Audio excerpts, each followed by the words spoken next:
समाचार अब तक, सत्य का साहस। विलास जी, यही पूछना चाह रहा हूँ, महाराष्ट्र में यदि देखा जाए तो कांग्रेस की सीट अभी ये जो इलेक्शन हुई इसमें बढ़ोतरी हुई है, क्या कितना विधानसभा को देखते हुए कितना प्लस में आ रही है कांग्रेस इसको देखते हुए? ऐसा है, राहुल गांधी जी ने जो पूरे भारत में पदयात्राएं की, न्याय यात्राएं की और लोगों के साथ जुड़ने का काम राहुल जी ने किया है। आज उसी का नतीजा है कि आज पूरे देश में कांग्रेस की सीटें बढ़ी है और विशेषकर महाराष्ट्र में ज़्यादा बढ़ी है, क्योंकि महाराष्ट्र की जो जनता है, ये जनता बीजेपी और शिंदे शिवसेना, अजित पवार राष्ट्रवादी, इनकी जो युति की सरकार है, इस युति की सरकार ने महाराष्ट्र के लोगों के ऊपर में जो अन्याय और अत्याचार किया है, उसके खिलाफ जनता में काफी बड़े पैमाने पर रोष था और वो रोष कांग्रेस ने कैच किया है, जिसका नतीजा ये हुआ है कि आज पूरे महाराष्ट्र में 14 सीटें कांग्रेस की दिखती है जी। और जब हम इस तरफ देखते हैं तो हमें ऐसा लगता है और हमारा ऐसा आकलन है कि आने वाले समय में महाविकास आघाड़ी की सरकार अक्टूबर के बाद में इस महाराष्ट्र में बनेगी और कांग्रेस की सीटें बड़े पैमाने पर यहाँ महाराष्ट्र से चुन के आएगी। विलास जी, एक मुख्य सवाल ये आता है कि विदर्भ जो देखा जाए, नागपुर देखा जाए, पेट्रोल के भाव बढ़ रहे हैं, डीजल के भाव बढ़ रहे हैं, टैक्स बढ़ रहा है, तो ऐसे में क्या लग रहा है सरकार जो अभी बनी है, अभी सेंटर में बीजेपी की बनी है, स्टेट में भी बीजेपी की बनी है, सरकार आ रही है जा रही है, बेरोजगारी वहीं के वहीं है, दाम बढ़ रहे हैं, इस पर क्या कहेंगे?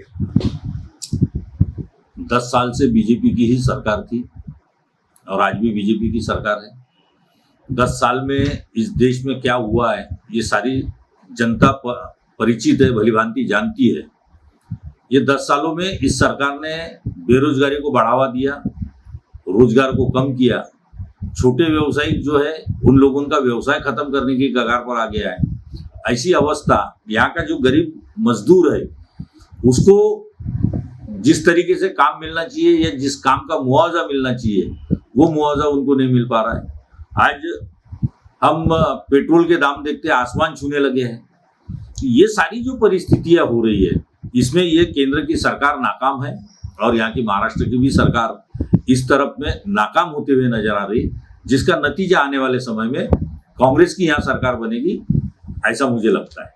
बीजेपी की जो सीटें घटी है महाराष्ट्र में और विदर्भ में, इसका क्या मुख्य कारण मानते हैं विलास जी? महाराष्ट्र में और विदर्भ में लोगों को बीजेपी की ये नीति ही पसंद नहीं है। पॉलिटिकली जो उन्होंने एजेंडा चलाया, एक पार्टी को तोड़ो, उसके कुछ विधायकों को अपने साथ लाओ, दूसरे पार्टी को तोड़ो, उसके विधायक अपने साथ लाओ और सरकार में आओ। जैसे कि देवेंद्र जी ने कहा था, मी पुन्हा येईन, आणि उसके बाद उन्होंने एक स्टेटमेंट दिया कि मैंने कहा था की मी पुन्हा येईन, पण मी आलो, 2.5 वर्षानंतर आलो, पण याला तोडून आलो, त्याला तोडून आलो। ये जो उनके वाक्य है, ये यहाँ की जनता को बर्दाश्त नहीं हुए, जिसका नतीजा बीजेपी को ये खामियाजा भुगतना पड़ा। वालेकर जी, आने वाले विधानसभा में कांग्रेस और राष्ट्रवादी कांग्रेस की युति होने की संभावना है क्या? बिल्कुल पूरी संभावना है। महाविकास आघाड़ी इसी ताकत के साथ में अपना काम करेगी, जिस ताकत के साथ लोकसभा लड़ी उसी ताकत के साथ विधानसभा लड़ेगी और महाविकास आघाड़ी की सरकार बनेगी, ये मुझे विश्वास है। लेकिन कुछ दिनों से देखा जा रहा है कि कांग्रेस में अंतर्गत कलह या वर्चस्व की लड़ाई विदर्भ में काफी देखने को मिलती है। विलास जी, क्या कहेंगे इस पर? कांग्रेस में कभी वर्चस्व की लड़ाई रही नहीं, ये सारी अफवाहें है। लोग अफवाहें बनाते हैं और व्हाट्सएप यूनिवर्सिटी पे फैलते रहती है। ये व्हाट्सएप यूनिवर्सिटी की अफवाह है, इसकी तरफ ध्यान देने की आवश्यकता नहीं है। कांग्रेस मजबूत है और कांग्रेस में किसी का किसी के साथ कोई अंतर विरोध नहीं है, सब एक साथ है और एक साथ ही कांग्रेस आगे बढ़ेगी। जी विलास जी, आखिरी सवाल, भारतीय जनता पार्टी के एजेंडे में था कि अलग विदर्भ देंगे, सेंटर में भी उनकी सरकार है, अभी स्टेट में भी उनकी सरकार है, लेकिन अभी तक इस पर इम्प्लीमेंट हो नहीं रहा है, ऑफ द रिकॉर्ड बातें चल रही है। क्या लग रहा है कि ये इस वक्त अलग विदर्भ हो सकता है? बीजेपी ने बड़े जोरों शोरों के साथ में कहा था, यहाँ तक कि सम्माननीय नागपुर के खासदार और परिवहन मंत्री नितिन गडकरी जी, इन्होंने स्टैम्प पेपर पर भी लिख के दिया था कि हम विदर्भ अलग करेंगे, हमारी सरकार बनती है तो।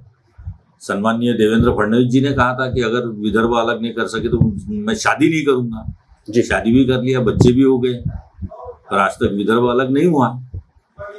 इनका बोलना कुछ रहता है, करना कुछ और रहता है। इसलिए ये लबाड़ सरकार पे हमको भरोसा नहीं है।